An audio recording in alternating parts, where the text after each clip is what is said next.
Okay, तो फिर से चालू करते हैं। करंट आके बंद हो गया था।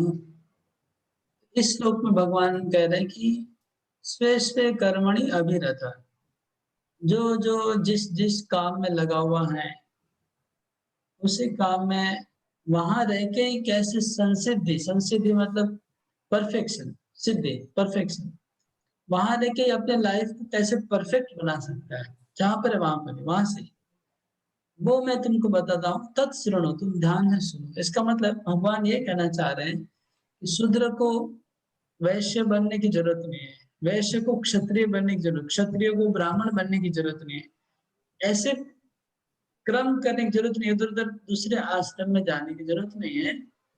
जहां पर है वहां से ही लाइफ को परफेक्ट किया जा सकता है। वर्णाश्रम से जो अगर कोई भक्ति में आ जाता है, डायरेक्ट योग पथ पे आ जाता है, तो उसको एक आश्रम से दूसरे आश्रम में प्रमोशन होने की जरूरत नहीं, चेंज करने की जरूरत नहीं। ये बात भगवान इस श्लोक में स्पष्ट बता रहे हैं। श्रेष्ठ में कर्मणि अभिरता, अपने अपने कर्म में लगे रहने से।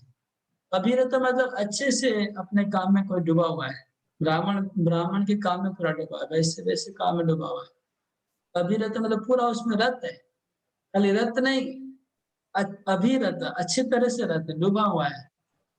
कोई अपने अपने काम में अगर कोई रत है, मतलब डूबा हुआ है, तो वहां से अपने लाइफ को कैसे परफेक्ट बना सकता है, वो मैं तुमको बताता हूँ।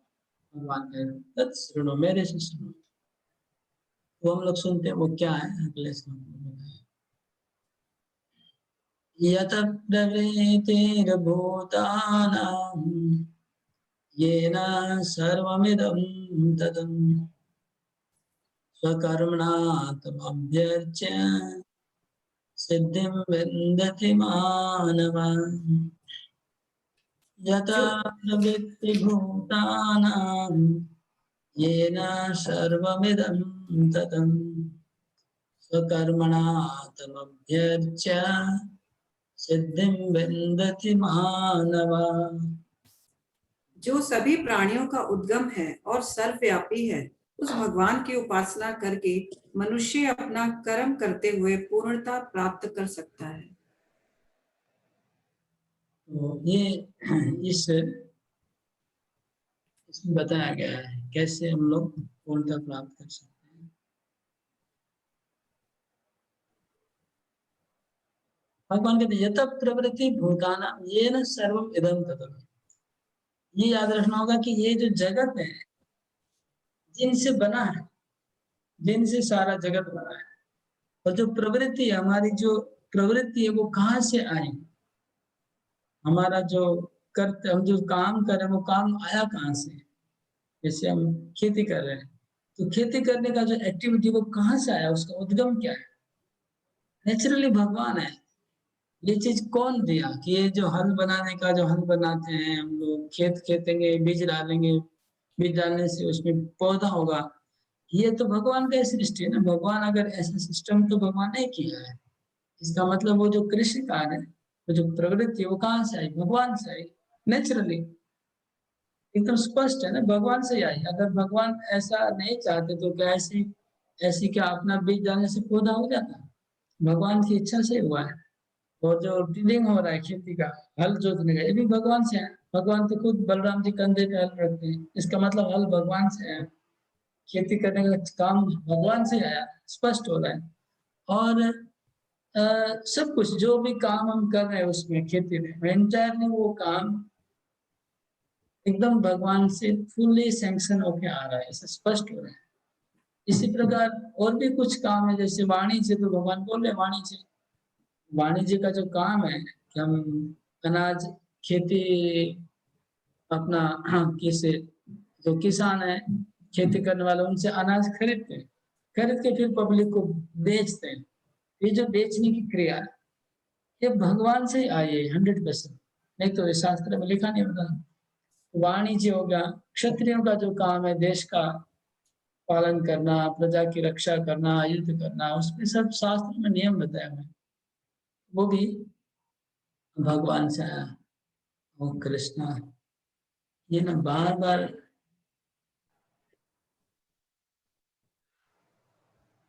तो मैं ये बता रहा था कि सब कुछ भगवान से आया है। भगवान खुद बोल रहे हैं, यत प्रवृत्ति भूताना, जो भूताना मतलब जीवों की, प्रवृत्ति मतलब जीवों के जो एक्टिविटीज, उनका ऑक्यूपेशन। सब जीवों की जो एक्टिविटीज है, ऑक्यूपेशन है, वो जिनसे आई है। जिनसे मतलब उन भगवान से आई है। पहला नंबर कि हम जो काम कर रहे हैं वो भगवान से आया हुआ है। ये पहला समझ जाए अच्छे से कि मैं जो भी कर रहा हूँ, ये जो एक्टिविटी है, जो भी एक्टिविटी मैं कर रहा हूँ, ईच एंड एवरी एक्शन हमारा शरीर में जो सब भगवान से वो आया है।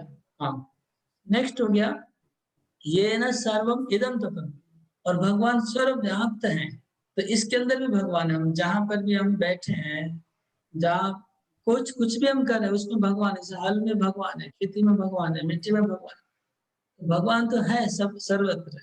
तो आप उसको भी समझना चाहिए कि भगवान इस चीज में है और एक्टिविटी भगवान से है। ये दो समझ गए। उसके बाद स्वकर्मणाथम अभ्यर्च्य, हम जो कर्म कर रहे हैं, कुछ भी टिलिंग कर रहे हैं, वो उनको उसी के द्वारा उनकी अभ्यर्च्य, अर्च्य मतलब अर्चना करना, पूजा करना। अभी मतलब अभी शब्द हमेशा वो डीप मतलब क्या बोलते हैं, अभी अभी शब्द हमेशा आता है वॉल्यूम के लिए, मतलब मोर, ज्यादा। कोई भी चीज के आगे अभी लगता है, मतलब ज्यादा और ज्यादा। और डीप हो गया और कॉन्सेंट्रेशन, इसको अभी शब्द आता है। तो अभी अच्छे मतलब हाँ, अच्छे से पूजा, उसी काम से उन्हीं की अच्छे से पूजा होगी, क्योंकि भगवान उसके अंदर है, वो कर्म भी भगवान है और उनके अंदर भी भगवान है। तो उसी कर्म द्वारा उन्हीं भगवान की हम पूजा कर रहे हैं। जैसा लिखा है श्लोक में स्पष्ट। तो ऐसे करने से जीवन परफेक्ट बन जाएगा।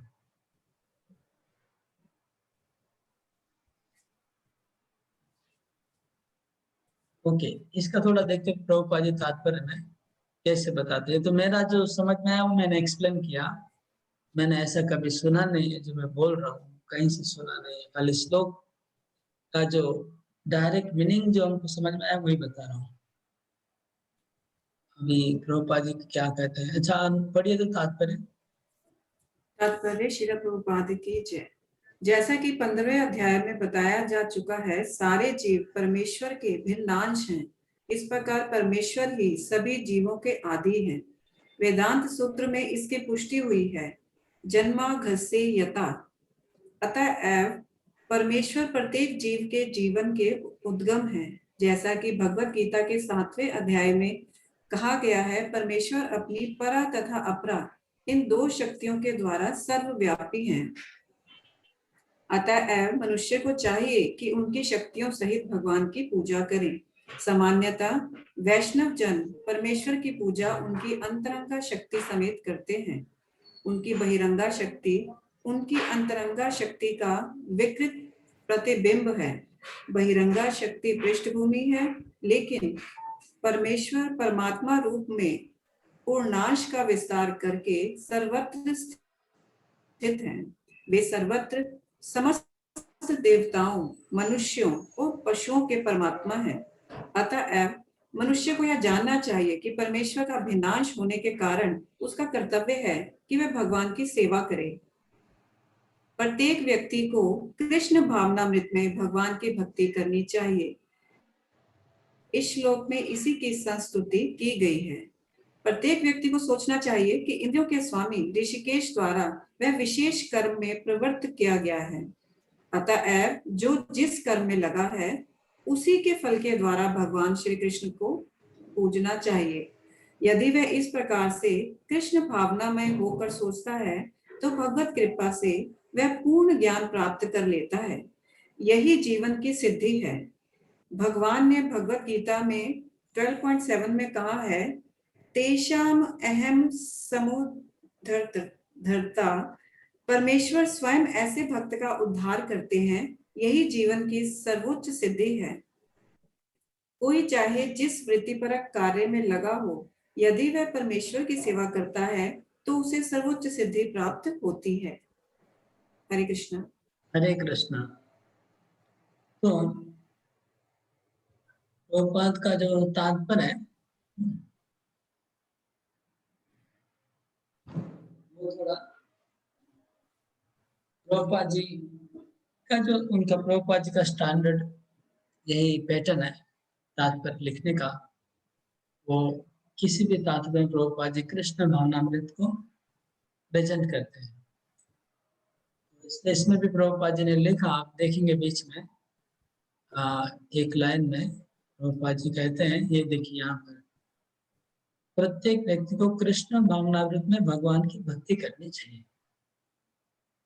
इस श्लोक में यही संस्तुति के लिए प्रभुपाद ने, वास्तव में इस श्लोक में ये बात नहीं है, वास्तव में श्लोक दूसरी कुछ बात बता रहा है, लेकिन प्रभुपाद ने ये कंक्लूजन लाया। ये प्रभुपाद का कंक्लूजन है, मतलब ये एसेंस है श्लोक का। इसलिए प्रभुपाद बोलते हैं कि इस श्लोक में यही संस्तुति की, मतलब ये एसेंस है श्लोक का। तो इसका डायरेक्ट मीनिंग क्या है श्लोक का, वो ये है, ये जो भगवान प्रभुपाद जी लिख रहे हैं नीचे, कि प्रत्येक व्यक्ति को सोचना चाहिए कि इंद्रियों के स्वामी ऋषिकेश के द्वारा वह विशेष कर्म में प्रवृत्त किया गया है। ये श्लोक का मीनिंग है। आगे और बताता हूँ। श्लोक में ये बोलना चाह रहे हैं कृष्ण कि हमारे जो इंद्रियों, ऋषिकेश है, कृष्ण इंद्रियों के ईश्वर है, हम जो भी कर्म कर रहे हैं वो कर्म को हमको कर्म में प्रवृत्त किसने किया, भगवान ने किया। ये पहला मीनिंग है श्लोक का। यथा प्रवृत्ति भूतानाम, जीवों की जो प्रवृत्ति है जो वो भगवान से, वो एक बात में लिखा है, प्रभुपाद जी लिख रहे हैं। फिर प्रभुपाद जी आगे लिख रहे हैं और मैं आपको कुछ और बहुत सीक्रेट, प्रभुपाद के तात्पर्यों का सीक्रेट बता रहा हूँ, कोई नहीं बताएगा, इस सीक्रेट बता रहा हूँ। इसमें देखिए कुछ कुछ बातें सीक्रेट है। इसमें लिखे हैं, प्रभुपाद कह रहे हैं कोई चाहे जिस वृत्ति परक कार्य में लगा हो, और ये बाद में, इसमें बाद में आता हूँ, पहले ये बात थोड़ा एस्टेब्लिश कर लेते हैं। हाँ, अतः जो जिस कर्म में लगा उसको उसी के फल के द्वारा भगवान श्री कृष्ण को पूजा करनी चाहिए। ओके, ये दूसरा एक लेवल हो गया, फल के द्वारा पूजा करना, और कृष्ण भावनामृत भक्ति करना दूसरा लेवल हो गया। उसके बाद ये और एक लेवल है, ये जो बोल रहे प्रभुपाद यहाँ पर कि चाहे कोई जिस प्रवृत्ति वर्ग कार्य में लगा हो, यदि वह परमेश्वर की सेवा करता है तो उसे सर्वोच्च सिद्धि। ये भी अलग दूसरा बात है, ये दूसरा लेवल है, बहुत सारे लेवल इसमें है तत्व में। तो सबसे जो लोएस्ट लेवल है वो क्या है, वो मैं हाईलाइट कर रहा हूँ, उसके बाद धीरे धीरे ऊपर जाएंगे। जो लोएस्ट लेवल है जो कृष्ण ने यहाँ पर श्लोक में बताया वो ये है कि जो हम प्रवृत्ति, जो एक्शन हम कर रहे हैं, जैसे मैंने बोला टिलिंग, हल जोत, वो एक्टिविटी भगवान से आई है। अभी भगवान सर्वत्र, मतलब हल में भगवान है और मिट्टी में भी भगवान है। भगवान बोले हम हल जोतने के द्वारा हम ये सोचे कि भगवान है मिट्टी में, हम उनको ही जोत रहे हैं, तो एक प्रकार का पूजा हुआ। ये डायरेक्ट मीनिंग हो रहा है श्लोक का, ठीक है। लेकिन इस प्रकार की भक्ति करने से लाभ क्या होगा, ये क्या शुद्ध भक्ति है कि नहीं, ये सवाल है।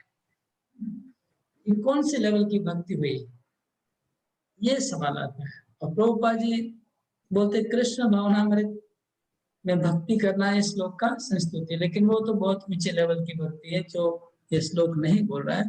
लेकिन इसमें देखिए प्रभुपाद ने हिंट्स दे दिया तात्पर्य में, यदि वह इस प्रकार से कृष्ण भावनामय होकर सोचता है तो भगवत कृपा से पूर्ण ज्ञान प्राप्त कर लेता है। फल के ऊपर रिजल्ट क्या, उससे आपको फल लेना परिचय है, रिजल्ट से पता चलेगा वो एक्शन कैसा है।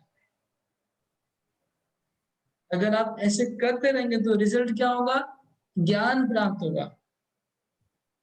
ये नहीं लिखे कि भगवान की प्राप्ति हो जाएगी, ये नहीं लिखा कि कृष्ण प्रेम मिल जाएगा, लिखा है कि ज्ञान प्राप्त होगा। प्रभुपाद जी पूर्ण ज्ञान, पूर्ण ज्ञान प्राप्त होगा, फिर क्या करेंगे, फिर भक्ति में लगेंगे। ठीक है, तो ये एक भक्ति के नीचे का एक स्तर है जो भगवान बता रहे थे, लेकिन प्रभुपाद सीधा उसको कैसे भक्ति में पहुंचेंगे वो बता रहे हैं। और फिर देखिए नीचे और एक बहुत इंटरेस्टिंग बात है, प्रभुपाद जी कह रहे हैं, कहा है कोई चाहे जिस वृत्ति पर कार्य में लगा हो, मतलब जिस वृत्ति, मतलब कोई ब्राह्मण है, कोई क्षत्रिय है, कोई वैश्य शूद्र, कहीं पर भी हो, यदि वह परमेश्वर की सेवा करता है तो उसको सर्व सिद्धि प्राप्त हो जाएगी। ये लेकिन वो बात नहीं है जो श्लोक में लिखी थी। ये प्रभुपाद बोल रहे हैं कि कोई ब्राह्मण हो, क्षत्रिय हो, वैश्य हो, शूद्र हो, अगर वो भक्ति में लग जाए, भक्ति मतलब वो अगर भगवान में विग्रह की, घर पे विग्रह की स्थापना करेगा, भगवान की पूजा करेगा, भगवान का नाम जप करेगा, तो उसको सिद्धि प्राप्त हो जाएगी। ये दूसरी बात है। तो आप लोग को समझ में आया मैं क्यों क्या एक्सप्लेन कर रहा हूँ, क्या बोल रहा हूँ?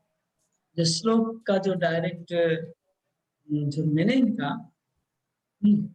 वो बहुत बहुत साधारण लेवल था, एकदम ऑर्डिनरी, एकदम लोएस्ट लेवल, कि कोई व्यक्ति कुछ भी काम कर रहा है, वो काम ही भगवान की पूजा है, लेकिन वो पूजा का, वो कौन सी पूजा है, वो क्या शुद्ध भक्ति, उसमें क्या गोलोक धाम मिल जाएगा, वैकुंठ मिलेगा, मोक्ष मिलेगा, क्या मिलेगा उसमें? वो सवाल है, वो नहीं बोला भगवान। भगवान बोले लाइफ परफेक्ट हो जाएगा, इतना भगवान बोले, सिद्धि प्राप्त, परफेक्ट हो जाएगा। फिर प्रभुपाद जी ने बोले कि उसमें ज्ञान प्राप्त होगा उसको, उसके बाद वो भक्ति करेगा, उसके बाद कृष्ण भावनामृत में आ जाएगा, तब उसका जीवन पूर्ण बन जाएगा। ये क्लियर है? अच्छा, किसी को कोई क्वेश्चन है तो पूछ सकते हैं। अगर किसी को ये बात जो मैं बोल रहा हूँ समझ में नहीं आ रहा है तो पूछिए।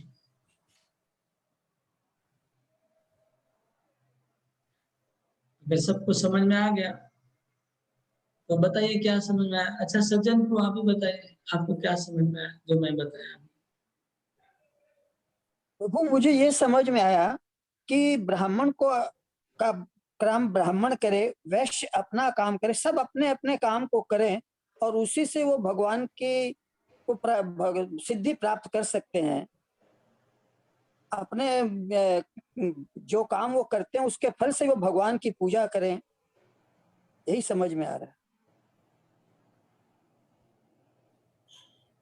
ठीक है, माय गॉड, ठीक है, आपको इतना ही समझ में आएगा, उससे ज्यादा समझना मुश्किल होगा। साथ फिर इसको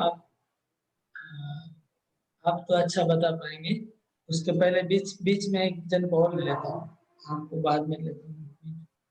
ये कौन है? ओके, रजनी माता जी आप बताइए, आप क्या समझे? रजनी ठुकरात माता जी, अनम्यूट है आपका, बोलिए। हरे कृष्ण प्रभु जी। इसमें ये समझ आया कि ये है कि जो भी जो काम कर रहा है अपने कर्म करते हुए, अगर वो परमेश्वर को करता रहता है, उनकी पूजा में लगा रहता है, तो वह जरूर सर्वोच्च सिद्धि प्राप्त कर लेगा। वो धीरे धीरे ज्ञान प्राप्त कर लेगा और ज्ञान प्राप्त करते करते वो भगवान तक पहुंचेगा और भगवान तक पहुंचकर फिर वो सिद्धि प्राप्त कर सकते हैं। और जो इसमें प्रभुपाद जी ने बताया है, जैसे इसमें ये निष्कर्ष बताया उन्होंने कि प्रत्येक व्यक्ति को कृष्णा भावना में भगवान की भक्ति करनी चाहिए, ये निष्कर्ष बताया था इसका। और एक इसमें ये भी बताया है कि जो जिस कर्म में लगे और उसके फल से वो भगवान कृष्ण की पूजा करता है, अपने फल को भगवान कृष्ण के उनके कर्म और सेवाओं। आप जो जो सुने बोल रहे हैं, लेकिन ठीक है, थोड़ा बहुत 50% समझ पाए, नो प्रॉब्लम नहीं, एटलीस्ट जितना समझे उतना ठीक है। साथ ही इसको हरे कृष्ण प्रभु जी, दंडवत प्रणाम। प्रभु जी फर्स्ट लेवल पे तो ये है कि वर्क इज वर्शिप वाला जो लेवल है कि पर्सन समझता है कि मैं जो काम कर रहा हूँ यही मेरी पूजा है, बिकॉज ये भगवान ने मुझे दिया है ये करने के लिए। तो that is the first level. Second level पे है कि और उसको वो ज्ञान मिलता है कि अच्छा ठीक है, ये जो मैं कर रहा हूँ ये भगवान का ही एक सर्विस है। तो वो एक नॉलेज हो गया, भगवान और मैं हम लोग अलग हैं और मेरा जो वर्क है to do service to God, that is the gyan part of it.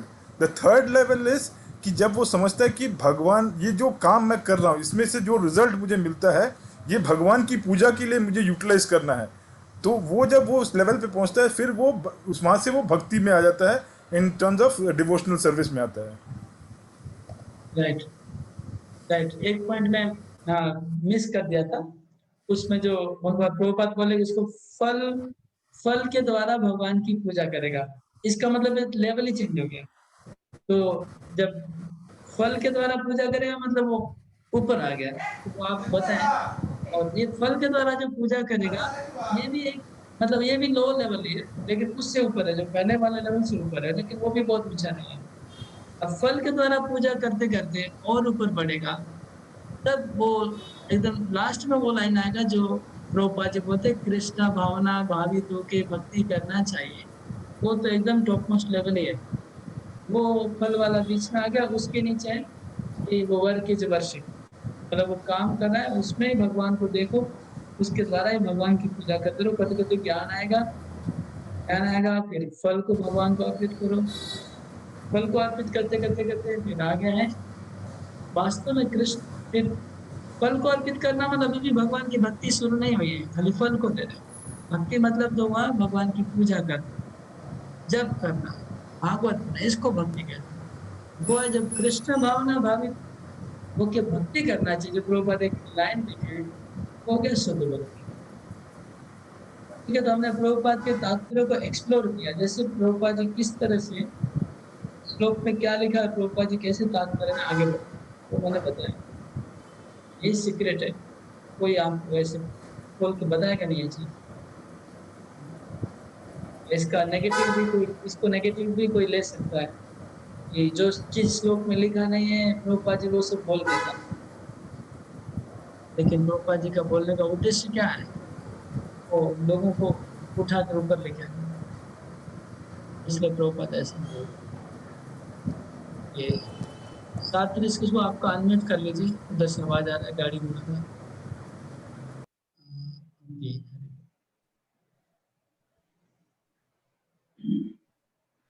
Shatrughan कौन है, आप हाथ उठाया है, कुछ बोलना चाहते हैं, अनम्यूट करिए। आप कनेक्ट कर रहे हैं हमेशा। हरे कृष्ण प्रभु जी।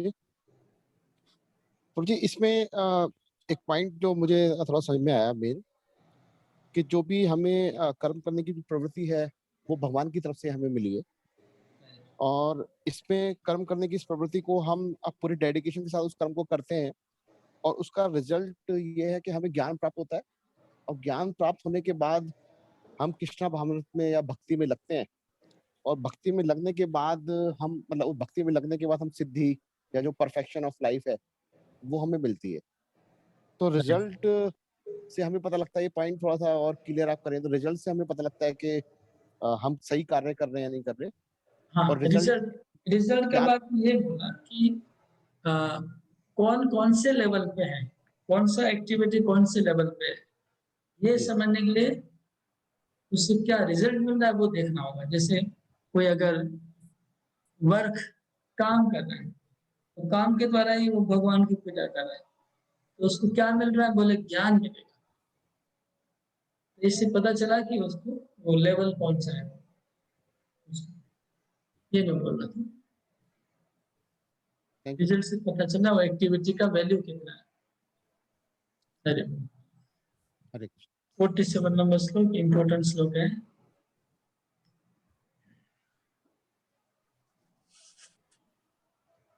श्रेयान् स्वधर्मो विगुणः परधर्मात् स्वनुष्ठितात् स्वभावनियतं कर्म कुर्वन्नाप्नोति किल्बिषम्। श्रेयान् स्वधर्मो विगुणः परधर्मात् स्वनुष्ठितात् स्वभावनियतं कर्म कुर्वन्नाप्नोति किल्बिषम्। धन्यवाद। अपने वृत्ति परक कार्य को करना, चाहे वह कितना ही त्रुटिपूर्ण ढंग से क्यों न किया जाए, अन्य किसी के कार्य को स्वीकार करने और अच्छी प्रकार से करने की अपेक्षा अधिक श्रेष्ठ है। अपने स्वभाव के अनुसार निर्दिष्ट कर्म कभी भी पाप से प्रभावित नहीं होते। तो इसको बहुत अच्छे से समझने का प्रयास करिए। इसको कोई गलतफ़हमी आप लोग के अंदर नहीं रह जानी चाहिए। ये जो सब्जेक्ट है, आप लोग के सबको डे टू डे लाइफ से रिलेटेड है, अभी जो डिस्कस हो रहा है। अभी जो सब्जेक्ट हम डिस्कस कर रहे हैं, आप लोग का दैनंदिन जीवन से पूरा जुड़ा हुआ है सब्जेक्ट, और इसको गलतफ़हमी नहीं होनी चाहिए। सही सही ढंग से समझना चाहिए, नहीं तो हमेशा कन्फ्यूजन बना रहेगा। तो यहाँ पर भगवान कह रहे हैं कि अपना जो वृत्ति पर कार्य है, वो कितना भी त्रुटिपूर्ण क्यों ना हो, लेकिन उसी को करना चाहिए। दूसरे के कार्य को नहीं करना चाहिए। इसका मतलब क्या? भगवान बोल रहे हैं कि तुम ब्राह्मण हो तो ब्राह्मण का काम करो, तुम क्षत्रिय हो तो क्षत्रिय का काम करो, शूद्र हो तो शूद्र काम करो, वैश्य हो तो वैश्य का काम करो। ठीक है? तो शूद्र को वैश्य का नकल नहीं करना चाहिए, वैश्य को क्षत्रिय का नकल नहीं करना चाहिए, क्षत्रिय को ब्राह्मण का नकल नहीं करना चाहिए। ओके? अभी एक बात तो पहले ही समझ लीजिए कि ये कोई जन्म की बात नहीं हो रही, ये तो दिमाग से पहले निकाल लीजिए। रियल रियल क्षत्रिय, रियल ब्राह्मण, रियल बात हो रही है। फॉल्स का दिमाग से पहले हटाने तो पूरा सब्जेक्ट ही गड़बड़ हो जाएगा, अगर चैप्टर ही गड़बड़ हो जाएगा अगर आप ये बात दिमाग में रख के बैठेंगे कि नहीं कौन से ब्राह्मण की बात हो। या शुद्ध ब्राह्मण, शुद्ध क्षत्रिय, शुद्ध वैश्य और शुद्ध शूद्र, शुद्ध शूद्र की बात हो रही है। जो शुद्ध शूद्र है उसको वैश्य में नहीं जाना चाहिए, शुद्ध वैश्य को क्षत्रिय में नहीं जाना चाहिए, शुद्ध क्षत्रिय को ब्राह्मण में। क्यों नहीं जाना चाहिए? तो फिर क्या करना चाहिए उसको? उसका अपलिफ्टमेंट कैसे होगा? तो भगवान कहते हैं, पिछले श्लोक में भगवान ने बोल दिया कि अगर वैश्य अपना उसका जो काम है बिजनेस करना, वो काम ठीक से करता रहेगा तो वो क्षत्रिय नहीं होगा, वहां से सीधा ज्ञान की सीढ़ी पे उठ जाएगा। तो ज्ञान की सीढ़ी सब जगह उपलब्ध है। वो जो बोले ना काम करते करते उसको ज्ञान प्राप्त होगा, उसको पता होना चाहिए कि भगवान इसके अंदर है, मैं मेरे काम की तरह भगवान की पूजा कर रहा हूँ। तो सीधा ये सीढ़ियां जो भगवान की जो योग की सीढ़ी है, ज्ञान योग, कर्म योग, भक्ति योग की जो सीढ़ी है, वो सीधी सब जगह लगी हुई है। शूद्र में भी लगी है, शूद्र भी वहां से योग के ऊपर उठ सकता है, एक वैश्य भी उठ सकता है, ब्राह्मण भी उठ सकता है, क्षत्रिय भी उठ सकता है। सबके लिए रास्ता खुला हुआ है। इसलिए कोई ऐसा नहीं सोचे कि मैं अभी शूद्र हूँ, मैं ब्राह्मण बन के फिर सीढ़ी पे उठूंगा। पहले मैं ब्राह्मण बनूंगा, फिर मैं योग सीढ़ी पे आऊंगा, भक्ति करूंगा। ये जरूरी नहीं है। भगवान बोल रहे हैं कि जो जहां पर है वहां पे ही पर ही रहे, नहीं तो केओस हो जाएगा। जैसे मैंने उदाहरण दिया, कभी कभी प्रसाद हम बांटते हैं, ये समझ लीजिए प्रोग्राम हो रहा है, प्रोग्राम खत्म हुआ, 500-600 लोग प्रोग्राम में आए, 2-4 काउंटर प्रसाद का सब एक साथ जाके टूट पड़ेंगे, तो क्या होता है? केओस हो जाता है। सबको बोला धीरे से बैठे भाई, आराम से प्रसाद मिलेगा। इसी प्रकार सब लोग बोले हम ब्राह्मण बनेंगे तो केओस हो जाएगा। सब लोग सोचेंगे हमको ब्राह्मण बनना है। नहीं नहीं, जो जहां पर है वहां रहो, भगवान बोलते हैं, और वहां से ही आपको मौका दिया जाएगा ऊपर उठने का। जहां पर है वहां से आपको सीधा ऊपर जाने का मौका मिलेगा, ज्ञान योग में जाने का। ये बोल रहे हैं स्वभाव नियतम कर्म कुर्बन आपनोते किल विषम, मतलब श्रेयान स्वधर्म। भगवान कहते हैं अगर तुम, मतलब हम तो बोल रहे थे कि शुद्ध ब्राह्मण, शुद्ध क्षत्रिय, शुद्ध वैश्य, शुद्ध शूद्र, लेकिन भगवान तो कह रहे हैं कि अगर कोई शुद्ध नहीं भी है, अगर कोई शूद्र अपना धर्म ठीक से पालन नहीं कर रहा है, वैश्य अपना धर्म ठीक से पालन नहीं कर रहा, फिर भी उसको जाने की जरूरत नहीं भगवान, क्योंकि अगर ठीक से नहीं भी करना है तो कोई जरूरत नहीं है ठीक से करना, उसको तो योग की सीढ़ी पे उठना है। वैश्य अगर ठीक से अपना काम नहीं करा तो जरूरत नहीं है ठीक से करने की, उनको तो ऊपर उठना है। इसलिए उसकी जगह परफेक्ट होने की जरूरत नहीं है। वैश्य को परफेक्ट होने की जरूरत नहीं है, ब्राह्मण को परफेक्ट होने की जरूरत नहीं है, क्षत्रिय परफेक्ट होना नहीं है, क्योंकि उसमें परफेक्ट का कोई फायदा नहीं है। हमको करना है, हमको तो ऊपर उठना है। इसलिए भगवान बोल रहे हैं कि जहां पर है वहां से सीधा सीढ़ी पकड़ो। हाँ, ये भक्ति का सीढ़ी पकड़ो। तो ये क्लियर है, ये चीज मैं बोला, इसमें कोई गलत फहमी नहीं होना चाहिए। हरे कृष्णा प्रभु जी, इसमें एक थोड़ा सा जो आपने अभी कहा ना कि स्वधर्म जब हम अपना कर रहे हैं, चाहे हम ब्राह्मण है, क्षत्रिय हैं, वैश्य हैं या शूद्र हैं, तो हमें उसमें परफेक्ट होने की जरूरत नहीं है। वो जो भी हम कर्म कर रहे हैं उससे परफेक्शन से करने की जरूरत नहीं है। जरूरत नहीं है। प्रभु जी, पर हम बाय नेचर तो हम यही होते हैं ना, जो भी काम कर रहे हैं तो उसको खूब क्वालिटी से ही करें, जितना हम उसको परफेक्शन से कर सकते हैं, तो वो सही नहीं है अगर हम कर रहे हैं तो। उसके लिए फिर तीसरे अध्याय में भगवान कहते हैं, 3rd चैप्टर में, 4th चैप्टर में शायद गीता में कहते हैं, अगर आप कोई भी काम करते हैं शूद्र, अगर उस काम को आप भगवान से जोड़ देते तो वो परफेक्शन है, तो आपका काम वो परफेक्ट हो जाएगा।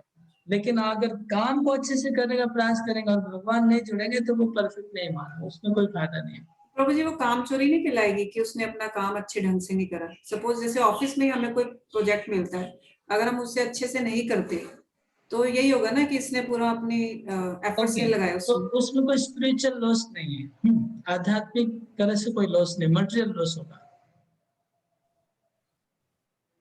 अगर आप भौतिक कार्य को परफेक्टली नहीं करें तो भौतिक नुकसान होगा। तो आपको भौतिक नुकसान नहीं करना तो परफेक्टली करिए। जैसे समझ लीजिए, मैं आपको उदाहरण देता हूँ, मेरा ये उदाहरण अच्छा नहीं होगा मेरे ख्याल से, आप लोग को बोलूंगा तो गड़बड़ हो जाएगा, नहीं बोलना है। मैं परीक्षा का बोलने वाला था, वो छोड़ दीजिए।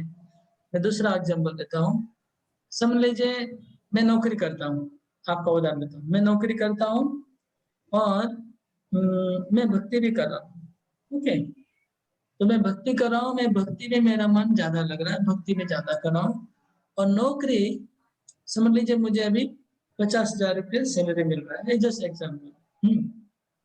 और मैं अगर अच्छे से करूंगा, बॉस को खुशी कर दूंगा तो मुझे 1 लाख सैलरी कर देंगे। ओके, लेकिन मैं सोच रहा हूँ कि मुझे 50 में मेरा काम हो जाएगा, मुझे ज्यादा नहीं चाहिए, इसलिए मुझे अच्छा काम मैं नहीं करूंगा। मैं ऑफिस का काम उतना ही करूंगा जिससे ऑफिस का काम चल जाए, बहुत अच्छा नहीं करूंगा उतना, तो मैं उतना टाइम बचा के भक्ति में व्यतीत करूंगा। इसमें क्या होगा, हम इतना खराब नहीं करेंगे बॉस हमको निकाल देंगे, ठीक है, लेकिन इतना अच्छा भी नहीं करेंगे बॉस हमको प्रमोशन कर देगा, फिर हम गधे जैसा हम उसमें पर डूब जाएंगे काम में। तो हमको गधा भी नहीं बनना उधर जाके। परफेक्ट मटेरियल लाइफ में परफेक्ट मतलब गधा बनो, मटेरियल लाइफ में परफेक्ट बनना मतलब गधा बनना है, और कोई नहीं है, रिजल्ट यही होता है। तो इसलिए मतलब मैं थोड़ा एक्सट्रीम बोल रहा हूँ। लेकिन अगर आप बोलेंगे कि घर में बर्तन धोने का काम है, ठीक है, फॉर एग्जाम्पल, तो अगर आप सोचेंगे कि भगवान का बर्तन, फिर तो भक्ति हो गया ना, भक्ति तो अच्छे से करना ही है। लेकिन हम भौतिक काम का बोल रहे हैं, भौतिक काम की बात कर रहे हैं। मतलब प्रभु जी, अत्यधिक परिश्रम नहीं करना, मतलब अपने एफर्ट्स लगाने हैं, बट इतने नहीं लगाने कि हमारी उसमें हमारी भक्ति डिस्टर्ब हो। एफर्ट्स हमको डालना है हमारे लाइफ को परफेक्ट करने के लिए, हाँ, कृष्ण को प्राप्त करने के लिए, उसमें हमको एफर्ट लगाना है। तो उसको प्राप्त करने के लिए मटेरियल एक्टिविटी हमको जितनी करने की जरूरत है उतनी करेंगे। अगर हम मटेरियल वर्ल्ड में अच्छा बनने जाएंगे तो हम यहाँ पर हमारा लॉस हो जाएगा स्पिरिचुअल लाइफ। वो हम इसमें तो हम लोग ठग गए, कई लोग हमारे से, कई लोग तो उसमें ठग जाते हैं। हम लोग भौतिक जगत में अच्छा बनते बनते तो हमारा जीवन स्पॉइल हो जाता है, चला जाता है, समय वेस्ट हो जाता है, टाइम वेस्ट हो जाता है, लाइफ चला जाता है। प्रभु जी, मन में ये आता है ना कि हम इतनी सैलरी ले रहे हैं तो फिर हमें अपना काम तो परफेक्ट करना चाहिए हाँ, थोड़ा तो सा। मैं बोल रहा हूँ जितना सैलरी मिल रहा है उतना करिए, हाँ, उससे कम मत करिए। लेकिन बहुत अच्छा बनने का प्रयास उतना तो करना ही पड़ेगा, नहीं तो सैलरी नहीं देंगे, वो तो काट देंगे। आपको लग रहा है कि 50,000 सैलरी अभी आप ले रहे फॉर एग्जाम्पल, और उतना काम कर रहे हैं, और आपको लग रहा है कि हम अगर काम करेंगे, कम करेंगे तो हमको 30,000 का सैलरी मिलने वाला है, और हम उससे भी चल जाएगा तो कम करिए, या आपको नहीं चलेगा तो करिए 50 का। हमारी साधना डिस्टर्ब ना हो, बस हमें ये ध्यान हाँ, रखना है। हाँ। इतना जितना चाहिए उतना काम करिए। भावना माता जी क्वेश्चन कर रही हैं, कुछ चैट में उन्होंने मैसेज डाला है। हाँ हाँ, बोलिए, अनम्यूट कर रहा हूँ। हरे कृष्ण प्रभु जी। प्रभु जी, जो ये एक लाइन है जो इस श्लोक में लास्ट 18.46 में है, कि जो भगवान कह रहे हैं श्लोक में कि चाहे वह किसी भी वृत्ति पर कार्य में लगा हो, यदि वह परमेश्वर की सेवा करता है, इस लाइन में, और जो प्रभुपाद जी कहते हैं कि प्रत्येक व्यक्ति को कृष्ण भावनामृत में भगवान की भक्ति करनी चाहिए, इन दोनों वर्ड्स में क्या सिर्फ परमेश्वर और कृष्ण का ही अंतर है कि वो ये नहीं जान पाता कि कृष्ण ही भगवान है, ये कुछ और डिफरेंस है गुरुजी? ओके ओके, अच्छा क्वेश्चन है। लास्ट लाइन में था कि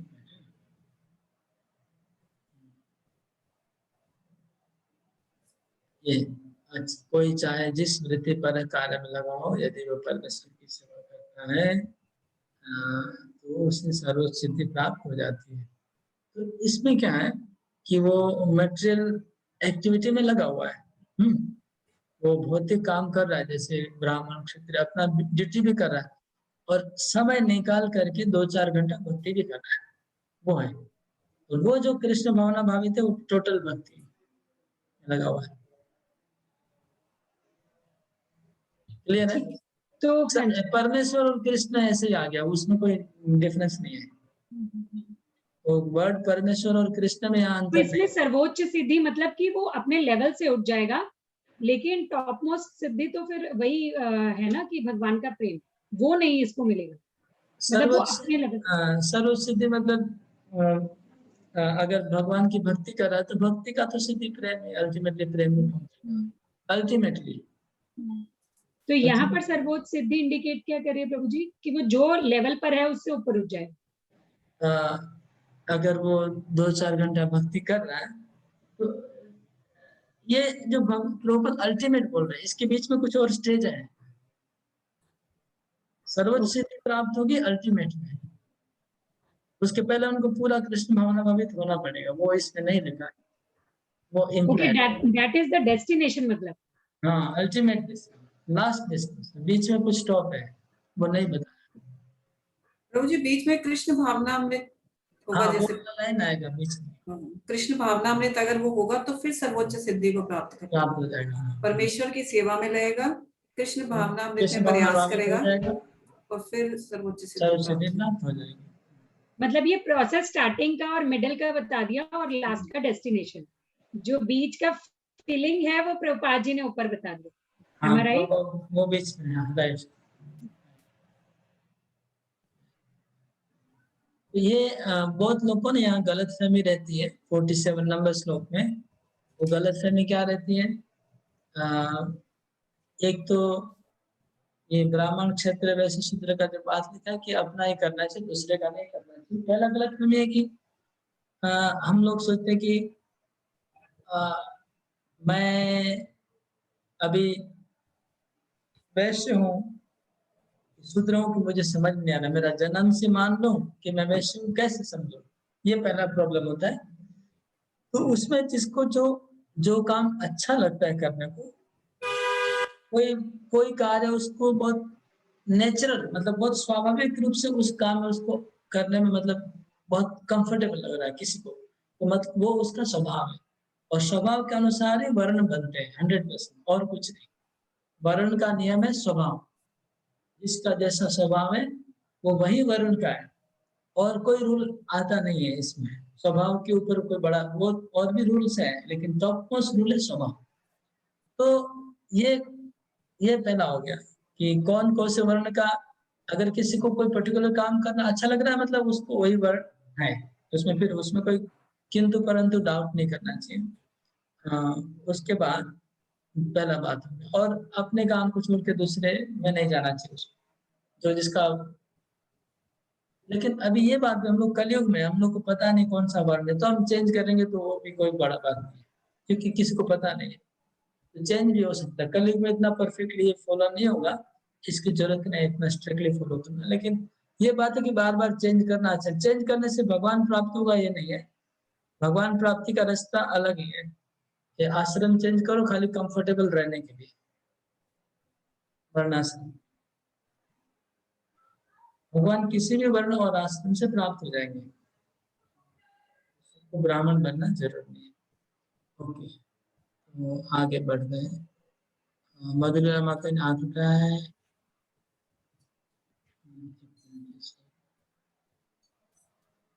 हाँ, अनम्यूट कर रहा हूँ, बोलिए। हरे कृष्णा प्रभु, मैं आपसे एक विनती थी कि आप बहुत लेट हो चुके हैं, 7:21 हो गए, अगर छोड़ देते प्रभु तो ये अपने दूसरे क्लास में कर लें। और मैं 7:30 का टाइम दिया है, 5:30 to 7:30। मतलब वो ये किचन का टाइम हो रहा है, उस इसीलिए मैं कह रही थी सब। एक्चुअली ये जो सब्जेक्ट है वो यहाँ कंप्लीट होगा, आधा आधा रह अच्छा जाएगा, हमको अच्छा कंप्लीट अच्छा, करना है। ठीक है, कोई तो बात जो विषय हम डिस्कस कर रहे हैं ठीक है प्रभु, वो ठीक है, कोई बात 1-2 श्लोक में कंप्लीट होने वाला है। ठीक है, जो नेक्स्ट श्लोक एकदम जुड़ा हुआ है, नहीं तो फिर दोबारा पूरा समझाना पड़ेगा। ठीक है प्रभु।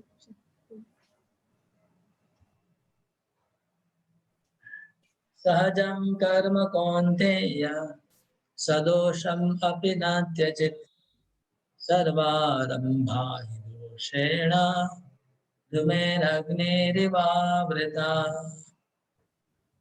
प्रत्येक उद्योग किसी न किसी दोष से आवृत होता है, जिस प्रकार अग्नि धुएं से आवृत रहती है। अतएव हे कुंती पुत्र, मनुष्य को चाहिए कि स्वभाव से उत्पन्न कर्म को, भले ही वह दोषपूर्ण क्यों न हो, कभी त्यागे नहीं। तो जो स्वभाव से जो कर्म बना है, भगवान सहजम कर्म कौन्तेय, सहजम मतलब हमारा जन्म के साथ ही हमारा कर्म फिक्स हो गया है। जो जो कारपेंटर के घर में जन्म लिया तो वो कारपेंटर ही है, नेचुरल है, स्वाभाविक है उसके लिए। तो सहजम कर्म, तो जन्म के साथ ही जो हमारा कर्म बना है उसमें अगर दोष सदोषम अपनी ना त्यजेत, अगर दोष युक्त होगा तो भी छोड़ना नहीं चाहिए। क्योंकि कोई ऐसा सोचता है कि अरे मेरा हम लोग का काम लो क्लास है, हमको ऊपर क्लास में जाना चाहिए, तो भगवान बोलते हैं ऐसा जरूरी नहीं, मतलब एटलीस्ट भक्ति के लिए जरूरी नहीं है। अगर मटेरियल लाइफ में आपको अगर इमेज अच्छा करना है तो आप चेंज करेंगे, अलग बात है, लेकिन आध्यात्मिक दृष्टि से जरूरी नहीं चेंज करना। और फिर कहते हैं अगर आप दोष देख रहे हैं अपने काम में, तो भगवान कहते हैं कि ऐसा कोई काम नहीं है भौतिक जिसमें दोष नहीं मिलेगा, सब कामों में दोष है। आपको लगता है कि मेरे काम में दोष है, उसके काम में दोष नहीं है, लेकिन सबके काम में दोष है। क्योंकि ऐसा ऐसा लगता है सबको कि जो मैं एक्टिविटी करता हूँ उसमें पाप हो रहा है, इधर इधर से पाप हो रहा है। अच्छा, उसमें पाप नहीं होता होगा, फिर वहां जाएंगे तो देखेंगे उसमें भी कुछ दोष हो रहा है, जहां भी जाएंगे दोष मिलेगा ही। इसलिए ऐसा मत सोचिए कि मेरे काम में दोषपूर्ण काम है, दूसरा एक्टिविटी दोष कम होगा तो मैं वहां जाऊंगा फिर वहां से भक्ति करूंगा। भगवान बोलते नहीं, भक्ति तो कहीं से भी स्टार्ट की जा सकती है। तो बहुत अच्छा उदाहरण दिया है भगवान, बहुत अच्छा उदाहरण देते हैं कि जब आग लगाते हैं तो पहले धुआं निकलता है। आग जब हम अभी गैस वाला चूल्हा में नहीं होगा, धुआं नहीं निकलेगा, लेकिन जो जेन्युइन पहले आग लगाते हैं लकड़ी से, तो लकड़ी से आग लगाने से पहले धुआं निकलता है और हमारी आंखें लाल हो जाती थी, है ना आग। तो लेकिन फिर हवा लगाने से धीरे धीरे आग प्रकट होती है और धुआं चला जाता है। बाद में जब आग बड़ी हो जाती है फिर धुआं गायब हो जाता है, शुरू में धुआं रहता है। तो ये क्यों बोले, जब आप कोई कर्म में प्रवृत्त होंगे कोई भी एक्टिविटी में, तो ये धुआं मतलब दोष है। कोई भी एक्टिविटी आप शुरू करेंगे तो उसमें दोष बना रहेगा। कोई भी एक्टिविटी, मटेरियल एक्टिविटी मतलब दोष है। क्या दोष है? प्रभुपाद जी तात्पर्य में बहुत विस्तार से बताते हैं। ब्राह्मणों के काम में क्या दोष है? ब्राह्मणों को बोलते कभी कभी एनिमल सेक्रीफाइस करना पड़ता है, प्रभुपाद जी बोल रहे हैं। लेकिन ये तो समझ लीजिए आप, अगर इसको बोलेंगे कि ये क्या बोलते हैं, इसको बोलेंगे आप पुराने जमाने की बात है, ठीक है ना। एनिमल सेक्रीफाइस तो अभी कोई क्वेश्चन है नहीं आज के जमाने, लेकिन ब्राह्मणों को भी कुछ जैसे दक्षिणा लेते हैं, यजमान को खुशी करना, ये सब गंदा काम होता है। यजमानों को मस्का लगाना, ये सब तो करना ही पड़ता है ब्राह्मणों को, तो वो सब थोड़ा दोष वाला काम है। इस पर क्षत्रियों को पॉलिटिक्स करना पड़ता है, पॉलिटिक्स भी खराब काम है, क्षत्रियों को करना पड़ता है। तो क्षत्रियों को प्रभुपाद जी बोलते कि शिकार करना पड़ता है, शिकार में पशुओं को मारते हैं क्षत्रिय लोग, वो बहुत खराब काम है पशुओं को मारना। उसके बाद वैश्यों को कभी कभी झूठ बोलना पड़ता है, अपना प्रॉफिट को छुपाते हैं, उसके लिए झूठ बोलना पड़ता है। और शूद्र को क्या प्रॉब्लम है? शूद्र को ना अनक्वालिफाइड लोगों का स्लेव बन के रहना पड़ता है। दास बनना पड़ता है, जो क्वालिफाइड नहीं है उनका। ये सब में दोष आ गया, सब दो का चारों में दोष आ गया, इसलिए कहीं पर भी जाएंगे दोष मिलेंगे। लेकिन जिस प्रकार आग जलाने से धुआं निकलता है और फिर धीरे धीरे आग बढ़ती जाएगा, धुआं दूर हो जाएगा। तो इसका उदाहरण बहुत समझना, क्योंकि भगवान ने अपने मुखारविंद से जब उदाहरण दिए हैं, इसको तो बहुत परफेक्ट उदाहरण होता है। भगवान बोल रहे हैं मतलब बहुत परफेक्ट उदाहरण, इसको बहुत अच्छे से समझना चाहिए। इसका मतलब क्या हुआ? इसका मतलब हुआ कि जब हम कोई वृत्ति में लगेंगे, कर्म में, जैसे आगे बताया गया, कर्म भगवान है, सब कुछ कर्म भी भगवान है, उसके अंदर भी भगवान है, उसके द्वारा उसकी पूजा कर रहे हैं जो भगवान ने पहले कहा। तो अगर ऐसे हम करेंगे तो वो जो चेतना है कि इसमें भगवान है और मैं इस कर्म के द्वारा भगवान की पूजा करूं, वो जो चेतना, वो आग है, वो चिंगारी है, वो आग बढ़ेगी। मतलब भगवान इसमें है, मैं भगवान की पूजा कर रहा हूँ, ये जो चेतना, वो चेतना बढ़ेगी। वो जब आग बढ़ जाएगी, मतलब भगवान का पूरा अनुभव ज्यादा बढ़ते जाएगा, उतना दोष आपका फॉल्ट कम होते जाएगा। ये अर्थ है इस उदाहरण का। ये धुआं क्या है और आग क्या है आपको बताया गया। आग वो है, वो ज्ञान, वो ज्ञान, वो अज्ञान की अग्नि है, वो जलेगी। भगवान सर्वत्र है, मैं उनका दास हूँ, ये ज्ञान की अग्नि जलेगी और वो जला देगी, वो धुआं को भगा देगी।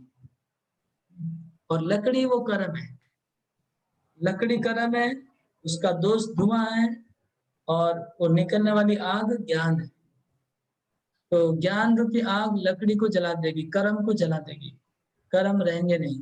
कर्म नहीं रहेंगे तो दोष भी कहाँ रहेंगे कर्म की।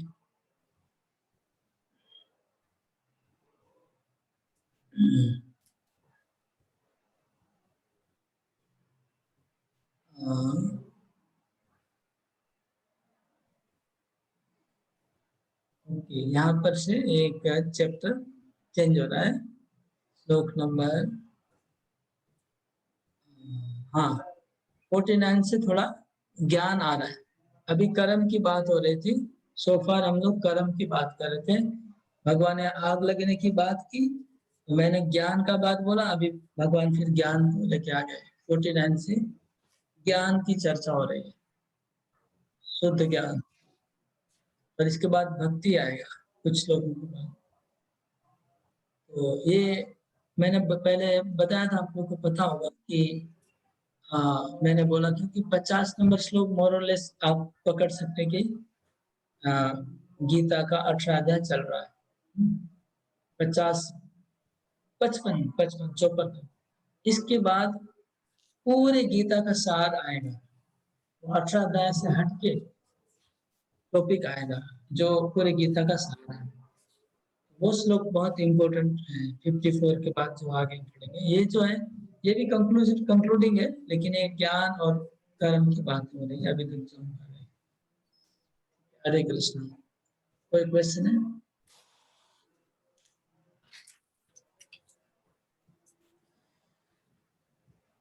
हरे कृष्ण हरे कृष्ण कृष्ण हरे हरे, हरे राम हरे राम। बहुत लोग ने हाथ उठाया, पहले कहा है कि अभी उठाया।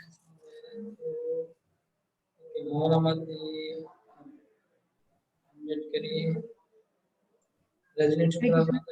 प्रभु जी, एक बार जो वो अज्ञान लकड़ी वाला और आग वाला जो आप बता रहे थे, एक बार वो उपमा जो वो एक बार फिर से बता दीजिए प्लीज।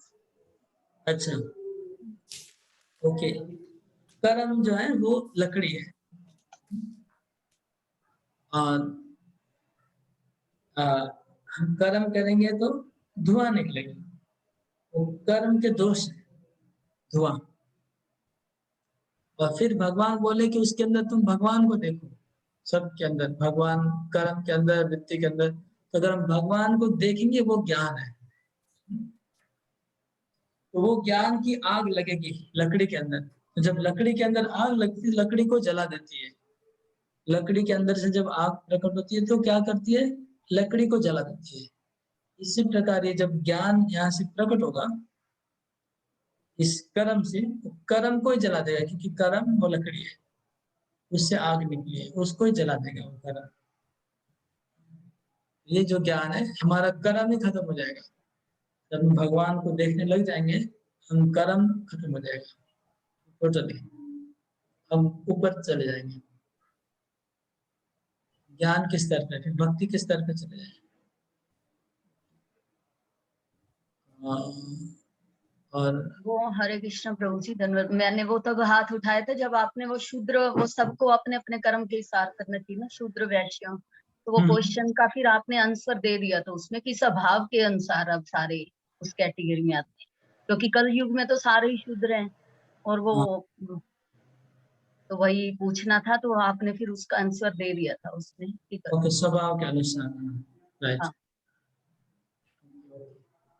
और किसी का कोई प्रश्न है? हरे कृष्णा प्रभु जी। हाँ। प्रभु जी, ये श्लोका नंबर 40 में लिखा है ना कि इस लोक में, स्वर्ग लोकों में या देवताओं के मध्य में कोई भी ऐसा व्यक्ति विद्यमान नहीं है जो प्रकृति के 3 गुणों से मुक्त हो। तो प्रभु जी, शुद्ध भक्त तो गुणों से मुक्त हो जाते, ऐसा क्यों लिखा फिर? ओके, शुद्ध भक्तों को यहाँ पर बोला नहीं जा रहा है, एक्सेप्ट उनको नहीं, उनको यहाँ पर इंक्लूड नहीं किया गया। यहाँ पर ऐसा कोई भी व्यक्ति नहीं है, ऐसा कोई भी जीव नहीं है जिसमें जो शुद्ध भक्ति के स्तर पे चले गए उनको एक्सक्लूड करके बोल रहे भगवान, उनको छोड़, क्योंकि वो लोग त्रिगुणातीत हो गए, वो लोग भौतिक जगत में है नहीं, भौतिक जगत से बाहर निकल चुके हो। Thank you. शत्रुघ्न को आपका प्रश्न है, रुक्मिणी माता जी आपका प्रश्न है। हो गया, पहले का क्वेश्चन था। ओके, हो गया। मधुरला माता जी आपका प्रश्न है। हरे कृष्णा प्रभु जी, नानद प्रणाम। हाँ, बोलिए। हाँ प्रभु जी, आई एम सॉरी, मैं वो 33 श्लोक मैंने पहले भी इनिशियली भी हाथ उठाया था, लेकिन वो ऑलरेडी चल रहा था तो आप नहीं देख पाएंगे। तो 33 श्लोक में प्रभु जो फर्स्ट श्लोक हमने आज किया उसमें धृति वो था, जो व्यक्ति मन, प्राण तथा इंद्रियों को परमात्मा में एकाग्र। सो प्रभु, आई कैन अंडरस्टैंड मन तथा इंद्रियों को, लेकिन व्हाट डज एग्जैक्टली प्राण से मतलब प्रभु? प्राण जो योग अभ्यास करते हैं ना, उनके लिए प्राण बहुत इम्पोर्टेंट होता है। ओके प्रभु जी। योग अभ्यास में, योग अभ्यास में प्राण एक कोई सूक्ष्म चीज है एक्चुअली। जैसे एक प्राण वायु तो है जो हम श्वास प्रश्वास, लेकिन इसके अलावा प्राण बोल के एक सूक्ष्म एक शक्ति है प्राण।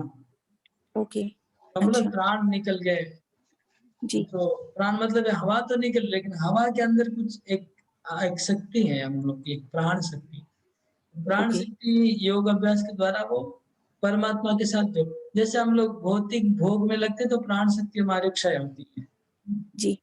ओके। हाँ, तो फिजिकली तो हम देखते हैं कि फिजिकल हमारा कुछ एनर्जी लॉस हो गया, लेकिन वो तो फिजिकल हो गया। इसके अलावा एक आध्यात्मिक प्राण शक्ति भी लॉस्ट होती है। अच्छा प्रभु जी। वो हमको दिखता नहीं, वो फिजिकल चीज नहीं है, वो समथिंग सटल है। तो वो जो प्राण शक्ति है वो हम अगर इंद्रियों को कंट्रोल करते तो प्राण शक्ति भी परमात्मा में लग जाएगी। Okay. So man is like Prabhu, इंद्रियों के ऊपर अगर हम कंट्रोल करते हैं तो अपने आप ही मन और प्राण प्राण ऑटोमेटिक ऊपर जाएंगे, मन के साथ ही जाएंगे, प्राण भगवान में लग जाएंगे। ठीक है, थैंक यू सो मच प्रभु जी। हरे कृष्णा प्रभु जी, दंडवत प्रणाम। प्रभु जी, एक बहुत सीधी सा क्वेश्चन है, मैं ये पूछ रही थी, जैसे हम तो इस भौतिक जगत में हैं और भगवान परमात्मा स्वरूप में हमारे हृदय में विराजमान है, ठीक है। जैसे देवी देवता हैं, जैसे ये भी तो भौतिक जगत का ही एक पार्ट हो गए, तो उनके अंदर भी भगवान परमात्मा स्वरूप में होते हैं क्या? 100%। वही मैं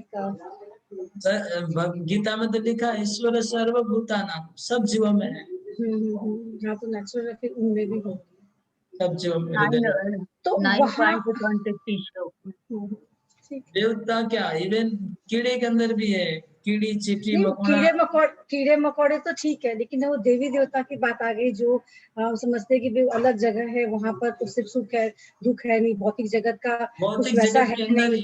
हाँ, वो लेकिन है तो भौतिक जगत में, इसलिए उनमें भी परमात्मा स्वरूप में भगवान जरूर है। वही।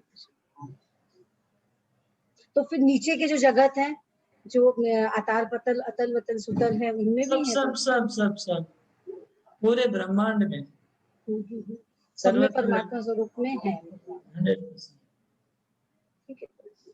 खंडांतरस्थ परमाणु चयांतरस्थ ब्रह्म संहिता में प्रत्येक परमाणु में बोले भगवान है, लेकिन स्पेशली जीव के हृदय में है। ओके, और किसी का प्रश्न है? आपका शायद पहले का हाथ उठाया हुआ है, मुझे लगता है।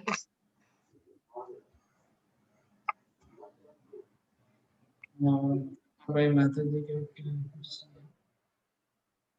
हरे कृष्णा प्रभु जी। क्वेश्चन करने के लिए कर रहे कि जैन क्वेश्चन में बताइए। नहीं प्रभु जी, ये 48 श्लोक में ये जो है ना, मनुष्य को चाहिए कि स्वभाव से उत्पन्न कर्म करो, उत्पन्न कर्म को भले ही दोषपूर्ण क्यों ना हो कभी त्यागे नहीं। तो हमें जो स्वभाव से ही अपने को भाई कर्मों में लगना चाहिए, जन्म से नहीं स्वभाव से लगना चाहिए। तो अगर इसमें ये है कि हमें भले ही दोषपूर्ण, यानी इसमें भगवान को बीच में सेंटर में रख के करेंगे तो वो दोषपूर्ण भी हो तो फिर मतलब कोई हमें उसका वो नहीं मिलेगा। राइट, यही है ना इसका मीनिंग प्रभु जी? एकदम यही राइट राइट। ठीक है Prabhu ji, thank you. Hare Krishna. Okay, Hare Krishna. तो नेक्स्ट क्लास कब होगा? आज मंगलवार है शायद, बुध बृहस्पतिवार को करते हैं क्लास। बृहस्पतिवार को टाइम थोड़ा चेंज कर लीजिए, ये जो इस टाइम थोड़ा लेट हो जाता है। ये टाइम ठीक है आज वाला? नहीं, ये टाइम थोड़ा सा जल्दी कर लीजिए प्रभु जी। 5 to 7 ठीक है? हाँ जी बिल्कुल ठीक है। ये 5:30 थोड़ा 7:30 थोड़ा लेट हो जाता है। 5 to 7 कर देंगे तो 7 बजे आप लोग खाना वाना बना सकते हैं। हाँ जी ठीक है बिल्कुल। ओके, तो परसों करेंगे थर्सडे को 5 to 7 next class. Thank you Prabhu ji. Hare Krishna Krishna Krishna Hare Hare, Hare Ram Hare